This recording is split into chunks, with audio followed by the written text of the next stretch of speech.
Byond exists to define purpose through holistic mentoring. At Byond, we will assist you to achieve success, enjoy inner peace, and live your best life. Basically, we're here to inspire you to heal and transform. Byond umbrella consists of Byond Talk, Byond Virtual Learning Space, Byond Coaching and Mentoring Services, and Byond Online Shop. For more information, visit us at www.sandraturgot.com or contact us at byondonline@gmail.com. Good evening. Hello, All right. Aaron. How you doing? I'm great. How are you today? Good to see you. Happy Friday. Happy Friday. Good to see you. Yes. I'm yes. multitasking as usual. Go ahead. Go ahead. I'm Do your thing. Good evening, ladies and gentlemen. And for those of you joining this the first time, this is Byond Talk. And my name is Aaron George. And that's Sandra Turgot. That's I'm Sandra Turgot. Hi, everyone. I'm Sandra Turgot. Oh, and welcome, everyone. And for those of you that are joining us for the first time, Byond Talk is a social mentoring forum. It's a space designed to engage our community in thought-provoking conversations about real-life issues. Talk about success, failure, triumphs, and victories. This space is designed to inspire you to go after your healing and transform your life. Mm-hmm. And in life, we know that teachers and learners are interchangeable. And we are here having a discussion. And we encourage you to join us, especially today. And because also we know that in life, one of the greatest tragedies is for us to lose our authentic self and just to live the version of ourselves that is accepted by everyone else. So we want to encourage you, to inspire you to go after your healing, transform your life, and to live authentically. And, we're happy to be here to engage you in conversation. And we encourage you tonight more than ever to send in your questions and let's have a discussion. So again, welcome. Oh, Aaron. So tonight we're talking about we're asking our viewers to ask us anything. That's anything. Anything. Anything, no limits. So it shall be interesting. So while we're waiting for people to tap in, Aaron, did you want to share?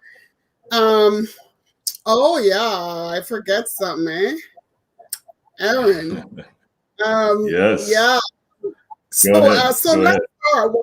While I share, let's start. I have a question that I'm going to throw at you that someone all the way from Ghana asked. Guys, we're inviting you to join us, please, and ask us anything. That's the show for tonight.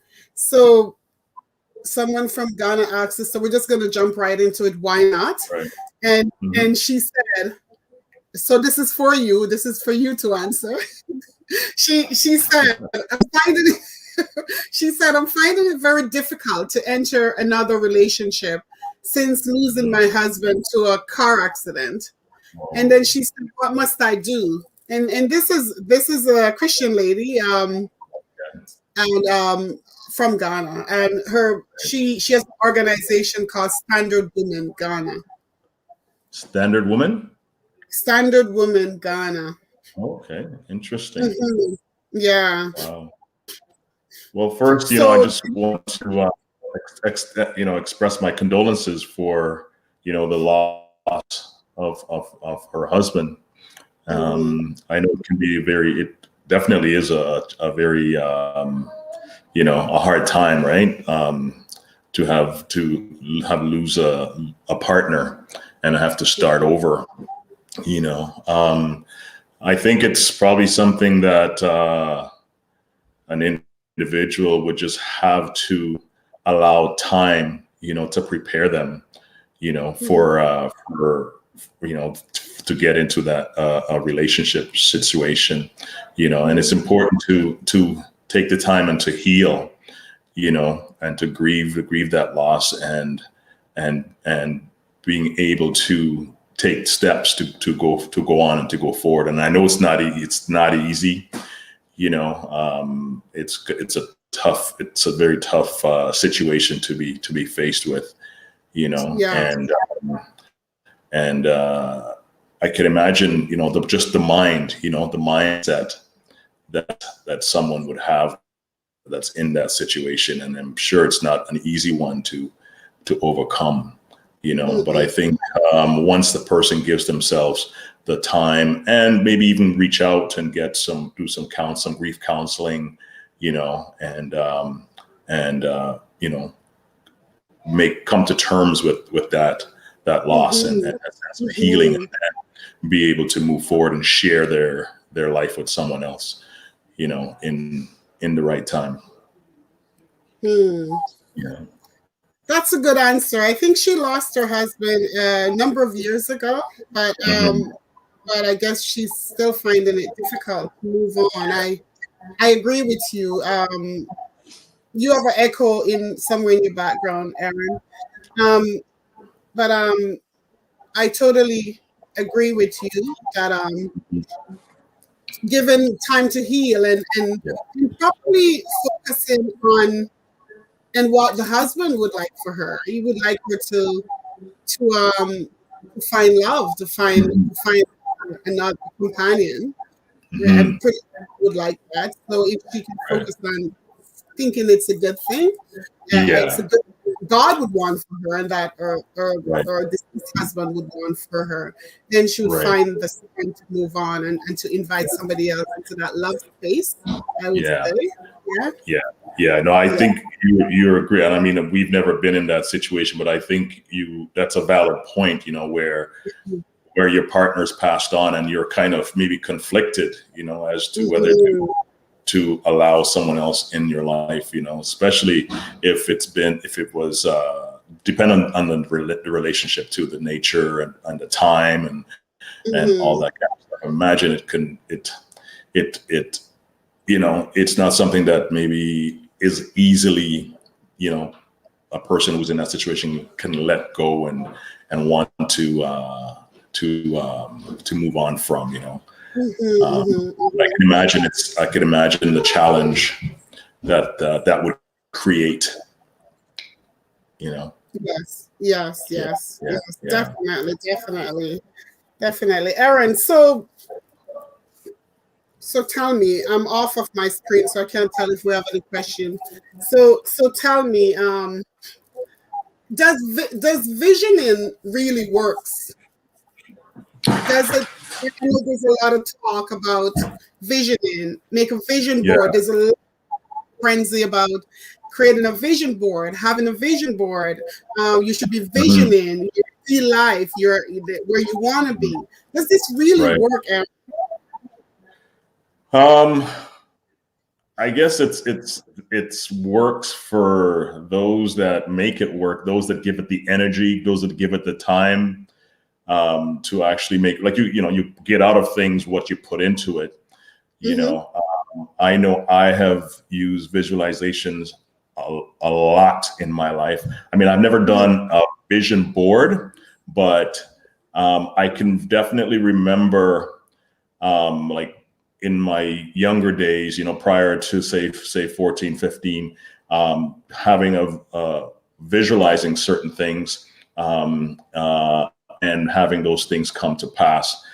Later on in my early 20s, after I read the book, The Power of Your Subconscious Mind, I became very intentional, in the practice of visualization, where I would write down, whatever it is that I'm working to achieve, and developed a routine of experiencing that thing in my mind at least 3 times a day, in the morning, just as I get up, when my mind, my subconscious is totally fresh and energized. I'm planting that vision, that seed of the desire that I want to achieve in my mind, and just going through and experiencing it, giving it all the emotions, all the pictures, the clarity, and experiencing it, living it 3 times a day. Get up in the morning, in the middle of the day, lunchtime, I'd take some time at work. If I'm at work, I would just go in my car and I would just get into that state, relax my body, relax my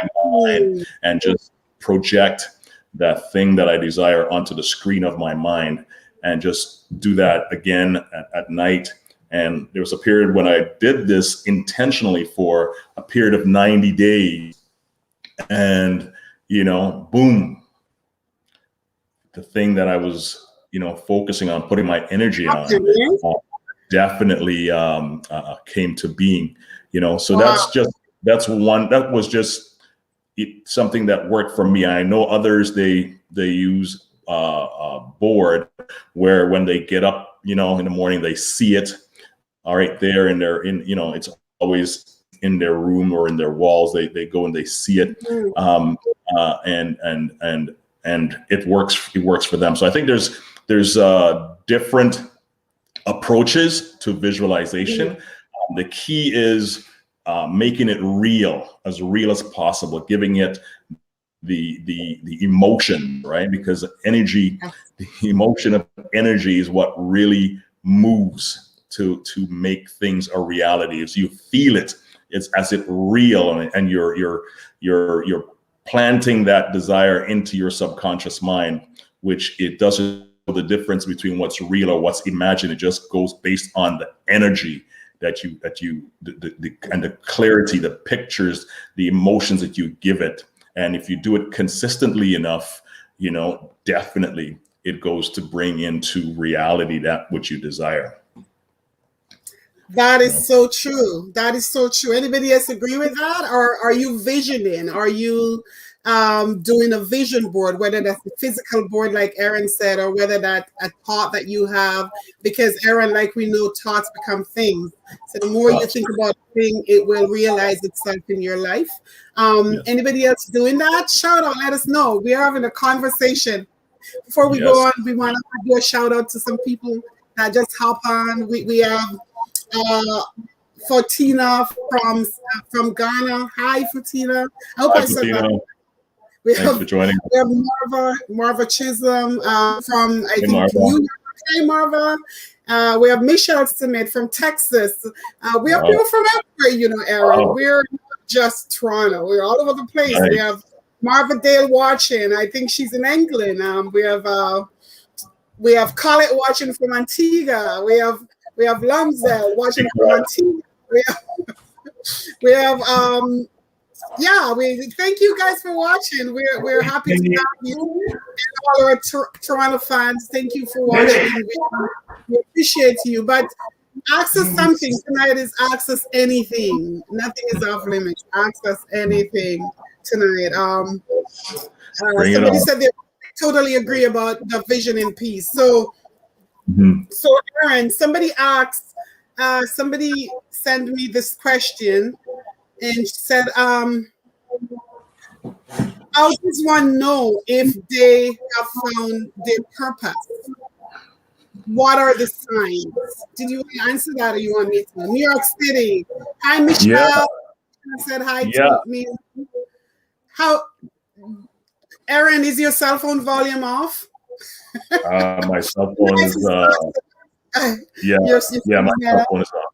Yeah. Okay. You hearing some feedback? Yeah, but I guess we have to live with it. Hi, Michelle. How are you? How does one know if they have found purpose? Right. What are the signs? Are there signs to finding purpose? Well, I think it's the things that you're good at, the thing that gives you joy, the thing that gives you, the thing that you are, the things that come natural to you. I remember, wow, when I was like maybe 27-ish, I attended a workshop and I was asking the same thing, purpose. What is my purpose? Purpose is not something that, and I guess too, my state of mind thought was, I guess I was going to have this cosmic revelation, that, God was going to tell me what my purpose is, but it doesn't work like that. It's up to us to make a decision and to decide what is it going to be. What is that your gift, and what do you want to give to the world, I mean, my purpose at that age, I decided was healing. My life's purpose is healing, and wanted to figure out, okay, well, how is that going to manifest? What is that going to look like? And it manifests in teaching, and manifests in coaching, sharing the ideas and the concepts and the principles that enable me to heal my life and to continue to grow and to just open up to life. And it's been great. And I think to find purpose, you also have to heal within yourself and to be at peace with yourself and find peace, go deep within, and just make that decision and commit to developing and growing along that particular path. Right. So I think a lot of people, many of us, maybe we get to purpose. We don't all get to purpose in the same way, right? And we don't all have the same purpose. No, we don't. I believe we all have one common purpose, and that is to serve, that is to worship God, and that is to serve others. I believe that's a common purpose. But now I think the meat of it is which area in life, while I exist or while I'm on this earth, this universe, what area should I serve? That answer is deep in us. That answer is there. It's there. It's and a lot of times the reason why we don't walk in it is because we're afraid that the thing is so big. But your purpose is really bigger than you.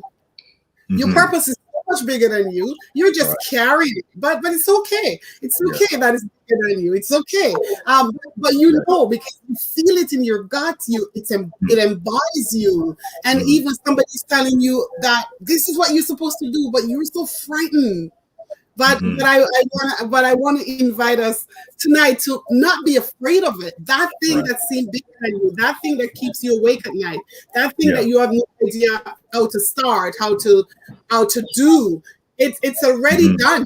You just have to step in it. And for years, I didn't know this. I didn't know that. I knew what my purpose was, but I didn't know how to release it from inside of myself. I was afraid that nobody will accept me. Nobody will accept it. And that's why that we tell ourselves, because we all are born to do something like we're doing right now. We're healed. We're given through the power of words. We're given healing to our community. Power of words. I love to write. I always love words. I fell in love with words since I was a kid. I read and write, and words was my thing. So I know that's my purpose. That I'm supposed to be given to the world words, the words of encouragement, words of healing, words of hope, and that is my purpose. And I do that in many ways. You do that very well. You do that very well. I do that in many ways. And I think creating the Byond platform, definitely is something that was intentional and something that was on purpose. And look how broad the reach is. You got people all over the world, and what you do in helping the kids in Ghana, and what we continue to do, to reach out and help others. That in itself is fulfillment, and it's purpose. It's intentional, so that is service piece that every single living, breathing human being should be doing and can do. It doesn't have to be in Ghana. It could be your neighbor next door. It could be with their groceries. It could be buying somebody a coffee. It could be whatever it is that your heart. It's all about giving and serving, more so than receiving and wanting. Giving and serving. The more you serve, you're going to get it back anyway. So that's something that we all should be doing. That's our purpose, really. Our purpose, why God put us here. That's what we should be doing. Yes. So that's good. That was a good answer. What about our viewers? They're all silent. Come on, talk to us, people. Talk to us. We did this just for you. Talk to us. And I see some highs and hellos. Hi, everybody. Hi, Michelle Smith from Texas. Hi, guys. Thank you for watching. But I want you guys to ask us questions. Don't just hide in the back. We want you guys to ask us questions. Just put it in the chat. Just write it in the chat and I'll read it aloud. I have another question, Aaron, from somebody that couldn't make it tonight, Dr. Tabo. She said, she said, it is there. I wrote it down. She said, I have made a mistake, but I've also done great things. I have learned from my mistake. Is God does God allow, or is God okay with my mistakes, I guess? Is he only okay with when I do good? And she's asking, is God in the mistakes? That was her question. Is God there in when I'm doing bad then? Or is he only there when I'm doing good? That's a very powerful question. Definitely. Did you want to go for that? God there when you're doing good? Only good? Or is he there in the mistakes? You know what? Let me be philosophical. I said there is no good, there is no bad. There's just experiences. There's just learnings, and it's up to us based on our perspective of what we're going to get from that situation. Where is it going to move us to? Is it moving us towards a higher purpose, or is it putting us down? And to how are we conditioned? How are we conditioned mentally? How are we conditioned emotionally? Right? Are we aware? Are we doing things in total awareness, or are we just, have these blinders on and just not growing, not aware of the things that we're doing in our lives? And if we feel that we're making mistakes and we recognize a mistake, then we have to ask them what keeps us doing it, what keeps us, along that particular path. Right. And I think it's the awareness and asking ourselves those questions, and once we get to that state where we can ask those questions, where we can step outside of the situation and ask ourselves those questions, I think that's when we can make a true change. So go ahead. Go ahead. Well, the part about God and when we do bad and when we do good and all that kind of stuff, I think it's, it's all based on the individual and their perspective, but I don't see it like that. I think it's all about our awareness and our individual awakening, to who we are, what makes us the way we are, the role that we play in our experiences, just through our beliefs, which most times are conditioned. We're conditioned with certain beliefs, and once we are aware of that and we can step outside of those things, then we can really put things in perspective. Yes, I totally agree with you.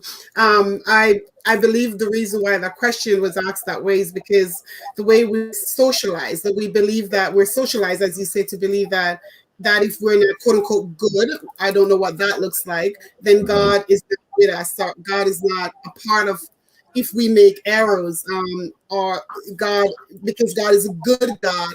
God is with us when we're good, when we seemingly are perfect. But that's an illusion, because none of us are perfect. There's absolutely we every day we strive to be good, and every day we make mistakes. So to that question, God is with us in the good and in the bad, and I believe that the mistakes are to teach us. The mistakes are to grow us and to make us evolve into better versions of ourselves. So when we make mistakes, we're supposed to learn from them and or Father, who is God, is helping us, showing us that, hey, that was not so good, and you can do better, or you not just to say that this is not great, this is not how I want you to behave, then, if you may, or I want you to grow from this stage into a better version of yourself. And we continually do that every single day. So yes, God is with us all the time, whether we're doing good or doing bad, whatever that looks like. I don't believe that we do bad. I believe that we learn lessons. Or a fall down, if you may, or a seemingly negative stance or space that we find ourselves in is places for us to learn lessons. It's not so much as being bad, if you may. Right. It's a place where we can experience. We can have experiences, and with awareness, I think we can direct our experiences to a degree based on our level of awareness. And it's also a call to awaken, to our higher self. Michelle Smith says, Nelson Mandela stated, "I never lose. I either win or I learn." Okay, that's a big one. You want to read that? You have your glasses on too. Doreen, she says, "I just told friends about losing my business. I thought I might have made a mistake, but immediately something came to my mind.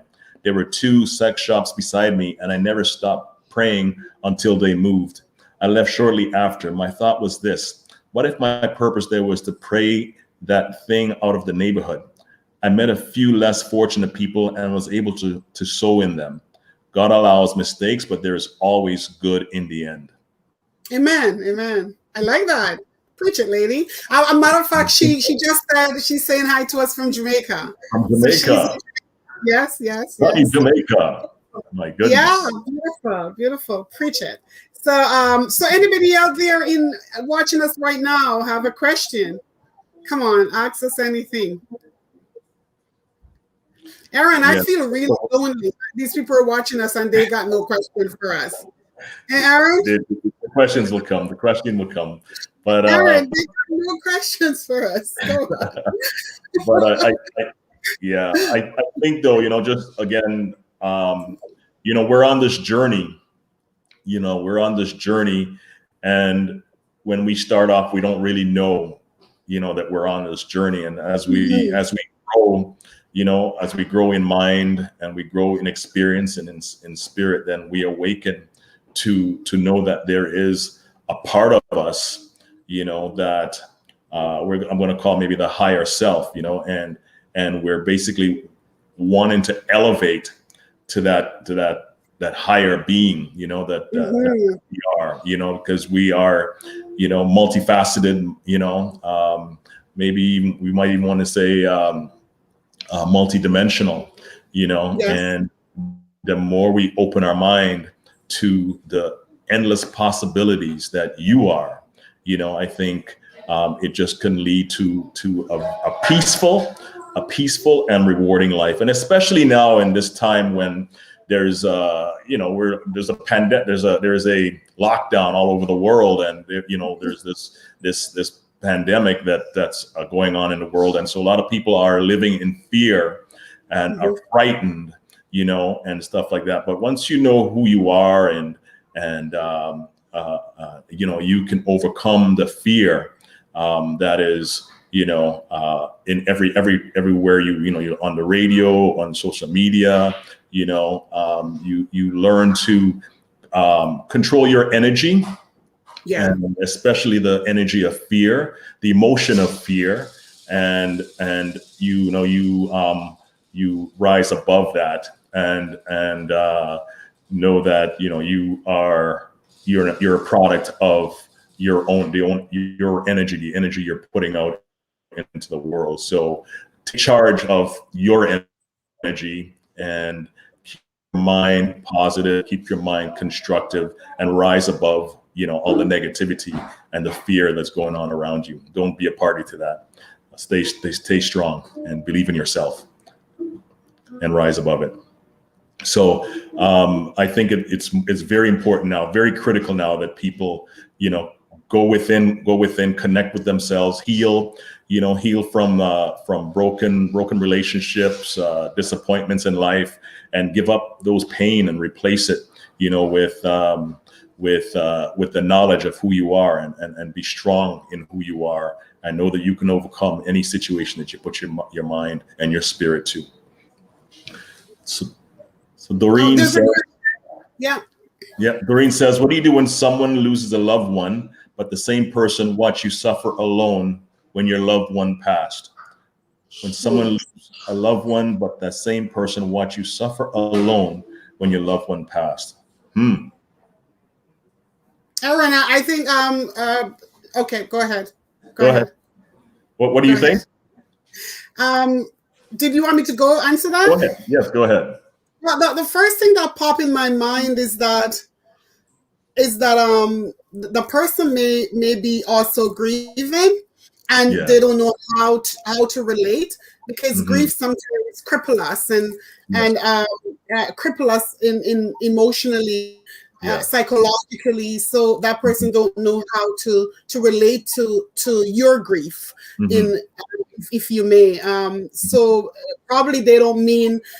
They see that you're suffering, they love you, they care about you, but they don't know how to connect to your grief, because their grief, they have not yet healed from their grief. So their grief is still so present in their life. So it's hard for them to connect. You see, because the way we're wired, we all, another person could have the same issue, or what I said, not issue, but another person could have suffered loss, and because of that, they're so much more empathetic to your loss. But then that's just because they have done some work on themselves. They have healed from that, and a person that's just a textbook. If you may, answer to a person. That person has not dealt with their own loss, so they don't know how to help you. So they may shun you, right? You agree, Aaron? I don't know. Yes, definitely. I mean, it's all experiential, right? And our ability to connect and give expression to how we're feeling, and that doesn't come easy to some people, right?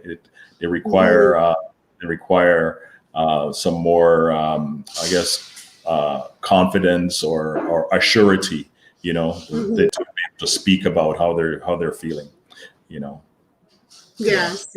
Yeah. And I mean, it's a big challenge that we have, to get connected to our emotions truly.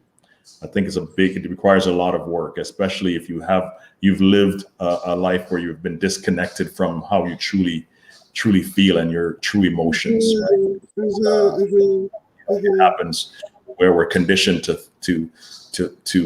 we're conditioned to follow and to mimic, and to, even as kids, you do as I say, and we're learning from our primary caregivers. We're learning how to care, we're learning how to love, we're learning how to express, from our caregivers. And if you learn a particular way, and that way probably doesn't serve you, but it's just having that state of mind at some point to realize that what those conditioned responses that you have taken on, they're not serving you, and you have to relearn, right, and get connected to yourself and give full expression of your true emotions, which I think is very powerful, to be able to connect to your true emotions and be able to give expression to it. That is the most powerful thing, because I believe when you connect to those emotions, you connect to your soulish place.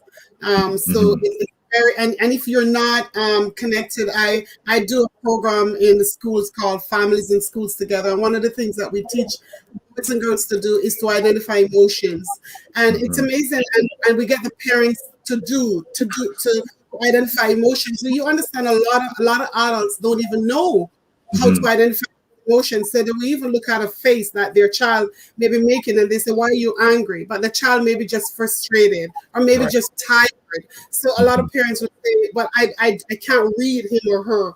I don't know what they're feeling," because we haven't really done a lot of work tapping into our own emotions. So when we see emotions or people are acting out their emotions, we sometimes don't know what it is. So we read it wrong. But to the question, that person may be just feeling frustrated that they can't even feel you right now. Yeah. That they themselves are suffering. Yeah. It's associated. Michelle said that's a comment she made. She said to write down the visions or goal is good because it serves as a constant reminder of what you need to achieve. So you continue to work on and to achieve it. So she was going back to your visioning. Yeah. And that's true. That's true. What I learned again from the book, The Power of Your Subconscious Mind, at first I wrote down in detail, that thing that I wanted to desire. I was desiring, sorry, but then I committed it to memory. And I think that's very powerful when you can commit that desire to your memory and you can visualize it just, within your being. It becomes automatic. It becomes powerful and infused with energy every time you sit and rehearse it, right? It's going deeper and deeper into your subconscious mind.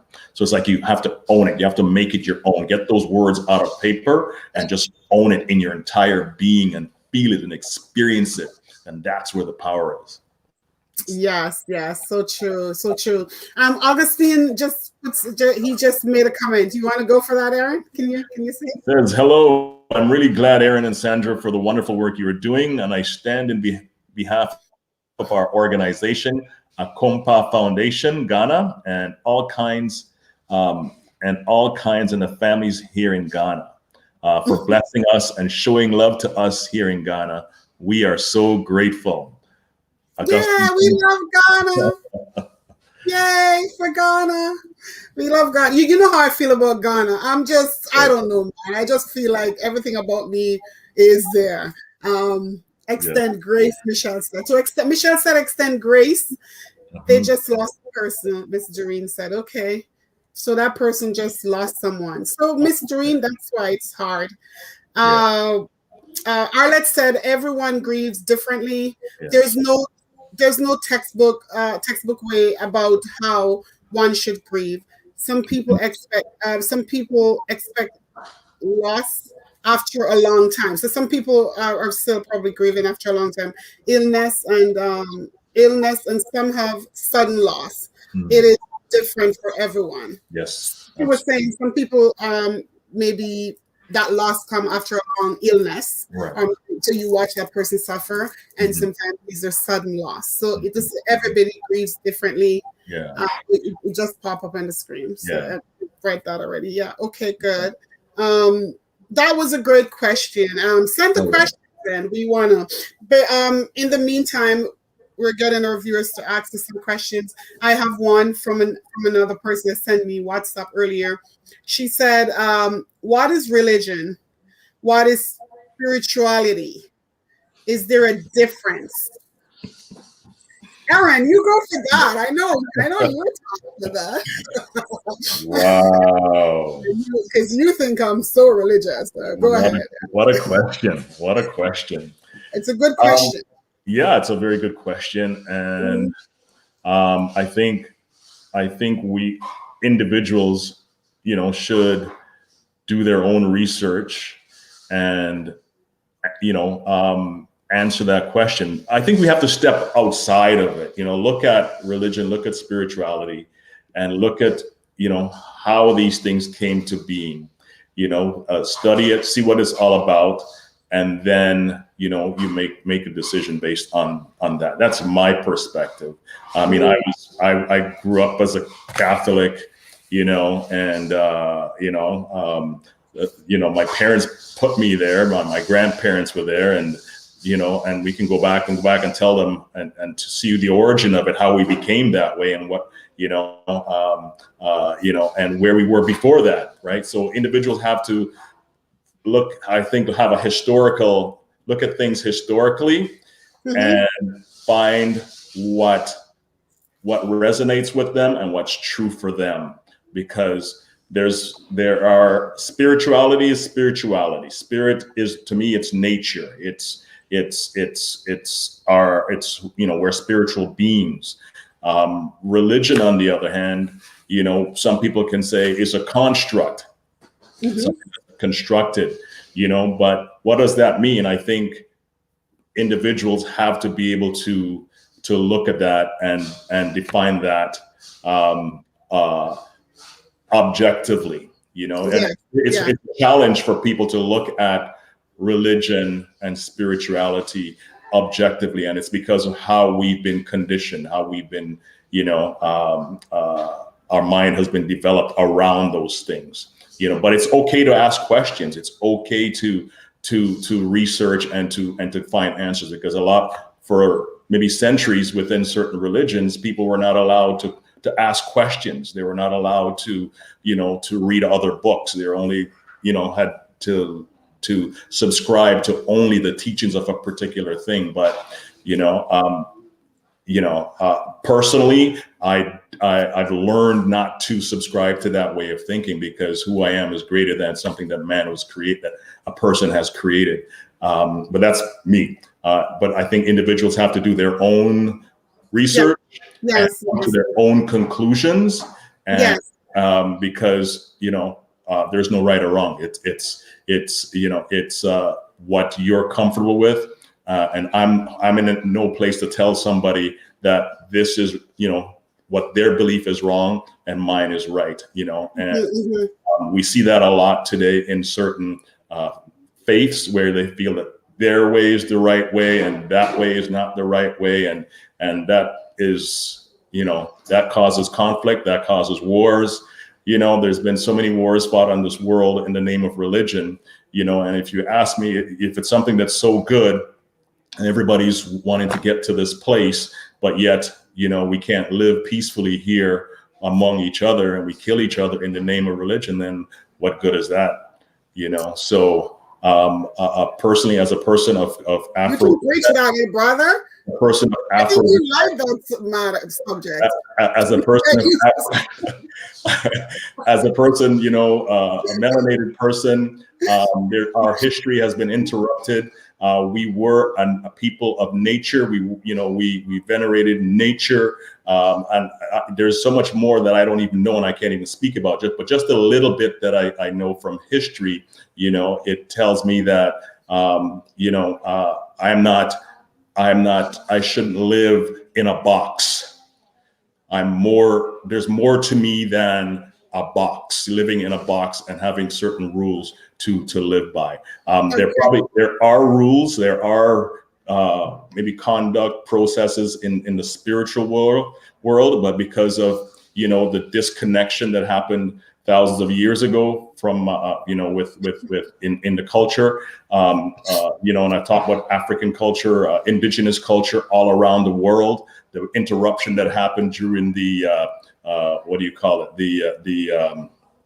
the conquest, certain conquest that's happened, that we are disconnected from that. But in today, we have to get reconnected to our authentic, to our indigenous practices and habits, because that's, I think, there we can find a lot of answers for who we are, what life is all about, and what we are to do. I know I said a lot, Sandra, but you know what? It might be controversial, but I think we have to wake up. We have to have those conversations and realize we have another question. Where we're coming from. We have to know where we're. I'm letting you put it first up right there. What you said, it's really good. Somebody said, to each its own, wherever you find peace. And what you said is correct.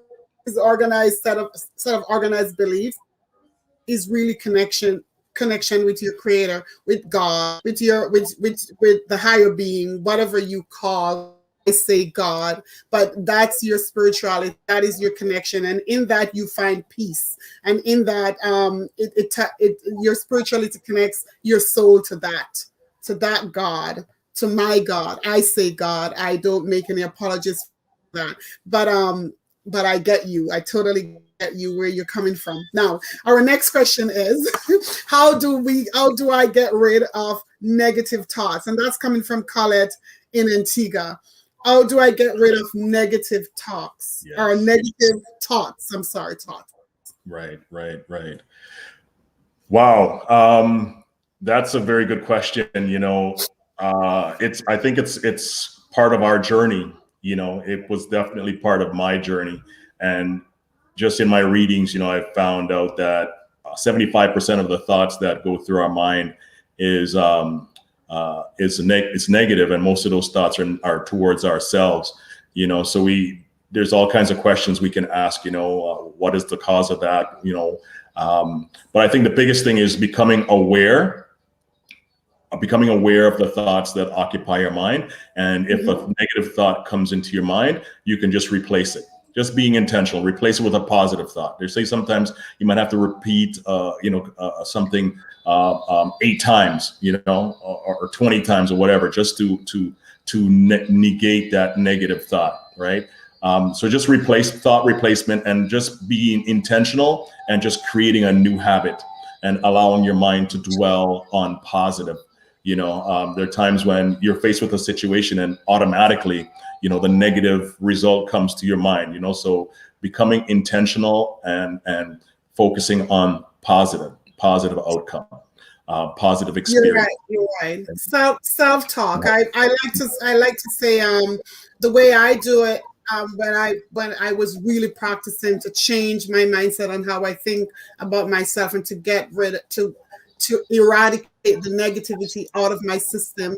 I used to speak, I still do speak to myself. I speak to my mirror, and I would literally call my name. I would say, Sandra Turgot, you are this, that. Basically, I was told a lot that I was ugly growing up. And I had believed that somewhere my psyche was sitting there. So I had to train myself to tell myself that I was beautiful. And when I started doing that, I started feeling beautiful. It's amazing how when you talk to yourself positively, you have feelings like, I am healthy. When I was sick the other day, I kept telling myself that I am healthy, I am well, I am healed. I am well, I am healed. And I would go look in my mirror and say that. And it creeps into the subconscious, and you become that which you say, because you have the power to say exactly what you desire. And the sooner you know this, you can eradicate negativity out of your system totally. And you will see that you start looking better, feeling better. Yes. It's part of your healing. You're going to definitely feel better. You're going to look better. I tell you, because nobody today can tell me that I'm ugly. Yes. Nobody can tell me, because wherever I show, I hear beauty. They're liars. Wherever I show up, I hear beauty, and I don't feel ugly at all. And I don't see anything as ugly, because when you start being positive, you see the world through positive lens. You see the world through positive lens. So you don't have to. And that's an amazing question, and that's something that many of us have to do for ourselves, because growing up in our culture, we hear the negative things first. Yes. Absolutely. Absolutely. We're conditioned. It's a condition that we have to overcome, and like you said, Sandra, I think, healing kind of opens the door, healing the mind, healing, emotionally, and reconstructing how you see yourself and how you feel about yourself, and knowing how you feel about yourself is most important, right? And just build this barrier around you, this positive barrier around you that and you will attract into your space people that see you in that positive light, and that will continue to help you to build up your own self-esteem. All the folks in here telling me how beautiful I am. I bring up that beauty. One of my old friends said, "I know you growing up, and you are beautiful." And it's funny, because I facilitate a ladies group, a life group, and we were talking about this on Wednesday. And I was saying, I heard this growing up. It was black and ugly. So if the darker you are, I'm a dark skinned girl. So I guess. I don't know if you can identify with that, but the darker you are in your culture, we would hear after dark comes ugly. So they would say you're black and ugly. You're black and ugly. I used to hear that a lot. I was black and ugly. I felt ugly. Because I thought when you're a kid, you think beauty, if you're light skinned, then you're automatically beautiful. And this is the thing in our culture. Let's just be honest. Colorism is big in our culture. Of course, I'm from Jamaica. You're from Grenada. Colorism is big in the Caribbean. And most of us heard this. If we were dark skinned, we heard this. A matter of fact, I went to Jamaica about 2 years ago, and somebody in my community, she said to me, "Oh, boy, you're not so black anymore." Wow. That's an older lady. I laughed at her ignorance. She was saying that I'm not as black anymore because I live abroad, so of my black maybe come off. Of course, she doesn't know better. I just laugh at it, and she was actually telling me that I was pretty, but I guess she just now see it maybe because I have a little bit of coolness from living abroad. You know, Sandra, it's that old colonized mind. You know, it's colonized hundreds of years later. It's still alive. You know, this mind that we have. I've been saying these last little while, it's not even our own mind. We're thinking as the colonizer. They've taught us to think. They've created schools for us. We go to their school, we learn their history. We don't learn about ourselves. We learn about how to escalate a certain color and how to trodden down another one. But that's really about, speaks even bigger about the mindset of the downtrodden. But we have to rise above that. We have to step outside of that and to renew our mind in terms of who we are, knowing our history, reconnecting with our history, connecting with our higher self, our spirituality, and getting reconnected to what our ancestors, before their life was interrupted, connecting to that way of life and elevate ourselves to where we belong. And as you say that, and it's imperative that we teach our daughters about beauty from our point of view. We can't allow the media to teach our daughters about beauty, because even our little ones, beauty is still something they struggle with, because the media portray a skinny girl and a light skinned girl with long hair as beauty. And our children doesn't look like that. So we owe it to ourselves to do that in our home, to make sure that we're telling them about beauty, the way we know beauty to be. And beauty is really, I like to say, and I say this a lot because it is true, and it doesn't matter how young you are, you have to understand that as your soul, and I say that to my granddaughter, as you treat people well, you act well, and you be kind to others, this is beauty. It's impossible for you to step out, somebody find you to be ugly. Because when your soul prospers, you shall prosper. As beautiful as your soul are, so are you. Yes. As sick as your soul, so are you. As ugly as your soul, so are you. So you have to beautify the inside. That's how you think, how you act, that's create this energy. Beauty is really energy, how you show up, right? Absolutely. Yeah. And reclaiming our beauties, changing the narrative, understanding the systems that we live under, that they were not created by us, and they're not for us. So we have to step outside of that. Yes, we have to live in this time, but we have to be able to separate ourselves from the system that we're under and claim what's ours. And I think that's our freedom, understanding the mind and knowing that, we're not in our right mind. We're not in our right mind. We have 4 minutes. Our boss at the back is giving us time, but we're conditioned to think the way we think, and for a lot of folks, it's negative and towards themselves, and it's not productive, and it keeps us in a loop. But it's time to break out of that loop, by educating ourselves, and we're not going to get it in the system.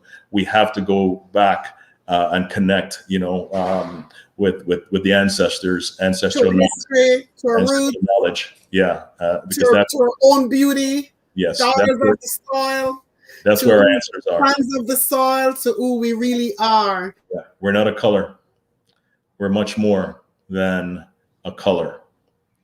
And it's important that each and every one of us do the work and get connected, to who we are, and not or stop adhering to or taking to heart what we have been conditioned to believe, which is, most cases it's negative, it's wrong, and it's self-defeating, right? So I think we've lost Sandra, but anyhow, we want to thank everyone. Anthony Teki Mensa. Whenever someone shows thoughtfulness, you can return the sentiment by expressing your appreciation and ensuring that their help hasn't gone unnoticed. We are so grateful. May God bless you. Bless you guys, Sandra, Sandy, and Aaron. Well, thank you very much, Anthony. And we want to thank everyone for joining us this evening. Thank you for your input, asking your questions, and for engaging us in this conversation today. And I would just encourage, everyone that's viewing to continue to grow and continue to find your uniqueness and find your purpose and continue, Sandra, and continue to grow and be able to, to think authentically and to step outside of, some of the things that you have been conditioned to believe, especially if it's not working for you, if it's not advancing you as a person. And like Sandra says, you can have your own, within your home. I think the environment that you create at home is so important. And I think the re-education has to happen individually and at home. And it's once we re-educate ourselves, re-educate our children, that will go a long way into creating a new experiences. So I got lost just now. Oh wow, what's going on? Feedback. Wonders of technology. So again, we're almost out of time, and we want to thank everyone for their input, and continue putting your questions in the chat. Sandra will go back and respond to those questions as time permits. So we're back again, Sandra, in 2 weeks. Yes, we're back in 2 weeks. I'm so sorry about that. My computer died. It wasn't plugged in. It's all good. I am sorry. And that's why we do real over here. We're real. It happens. It's life. Technology. Sometimes you forget. So it died. Yes, so we're out of time. So we have to go. Thank you all so much for watching. It was an amazing show. So I think we want to continue this. Access anything. I like it. I like that we don't have an agenda, and our guests, our viewers are giving us the agenda. I love it. Until then, take care, guys. Love you all the way from Ghana, from New York, from Jamaica, from Antigua, from Texas. Oh my goodness, from England, from wherever you tune in. I know it's late in England. Thank you guys for watching. We appreciate you. God bless. Take care. Right. Take care. Bye. Bye for now. Bye. Byond exists to define purpose through holistic mentoring. At Byond, we will assist you to achieve success, enjoy inner peace, and live your best life. Basically, we're here to inspire you to heal and transform. Byond umbrella consists of Byond Talk, Byond Virtual Learning Space, Byond Coaching and Mentoring Services, and Byond Online Shop. For more information, visit us at www.sandraturgot.com or contact us at byondonline@gmail.com. Dak TV.